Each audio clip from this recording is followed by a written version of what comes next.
Hold केलंय आणि बी potential काय केलंय 10 व्होल्ट ऍज इट इज ठेवलंय. मग करंट त्याच्या अपोजिट डायरेक्शनने फ्लो होतो. म्हणजे ऑलवेज काय होतं इलेक्ट्रॉन फ्लो होत असतो आणि ह्याच्यासाठी सर मी तुमच्या लेक्चर्समध्ये ऐकलेलं आहे की व्होल्टेजमुळे करंट फ्लो होतो किंवा पोटेन्शियल डिफरन्समुळे करंट फ्लो होतो, पण मला हेच माहिती नाहीये की पोटेन्शियल डिफरन्स म्हणजे नक्की काय असतो. आता हा क्वेश्चन फक्त ह्या स्टुडंटचाच नाही तर भरपूर स्टुडंटचा हाच क्वेश्चन असतो.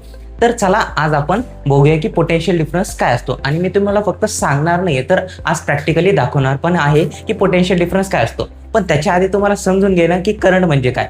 करंट म्हणजे सिंपल लँग्वेजमध्ये सांगायचं म्हणलं तर तो असतो फ्लो ऑफ इलेक्ट्रॉन आणि इलेक्ट्रॉन कधी पण lower potential to higher potential flow होत असतात, पण करंट त्याच्या अपोजिट डायरेक्शनने फ्लो होतो म्हणजेच कन्व्हेक्शनल करंट, जो की higher potential to lower potential flow होतो. पण त्याच्या आधी आपण बघूया पोटेन्शियल डिफरन्स. बघा आता इथे आपल्याला एक डायग्राम दिसते. या डायग्राम मध्ये तुम्हाला ए पॉईंट आणि बी पॉईंट दिसते. आता हे पॉईंट म्हणजेच काय आहे पोटेन्शियल पॉईंट आहे, म्हणजे यांच्यावर काहीतरी पोटेन्शियल आहे, एनर्जी काहीतरी. मग आता बघा दोघांची पण एनर्जी काय आहे किंवा त्यांचं पोटेन्शियल काय आहे 10 व्होल्ट आहे बरोबर.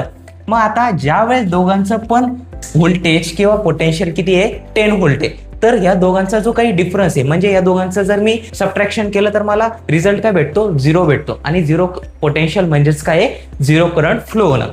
मग आता बघा ज्यावेळेस मी एकाचं पोटेन्शियल हाय केलं आणि एकाचं पोटेन्शियल लो ठेवलं ओके, तर मग त्या ठिकाणी काय होणार higher potential to lower potential current flow होणार स्टार्ट होणार. मग आता बघा आपण काय करू ते ऍक्च्युअली मध्ये बघू.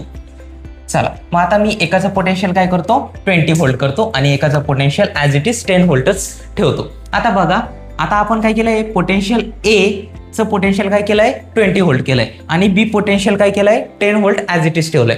मग आता बघा हे जे इलेक्ट्रॉन्स आहे हे lower potential to higher potential flow होतात. आता इथे करंट फ्लो होत नाही तर इलेक्ट्रॉन्स फ्लो होत आहे. मग बघा हे यावरून प्रूव्ह होऊन जातं की lower potential to higher potential always काय होतं इलेक्ट्रॉन फ्लो होत असतो आणि ह्याच्यासाठी हा पोटेन्शियल लागतोच लागतो. आता पोटेन्शियल अजून एक लँग्वेजमध्ये सांगणं झालं तर हा एक काय फोर्स आहे जो की ह्या इलेक्ट्रॉन्सला मूव्ह होण्यासाठी एक प्रेशर अप्लाय करत असतो ओके. तर हेच असतं पोटेन्शियल डिफरन्स ओके.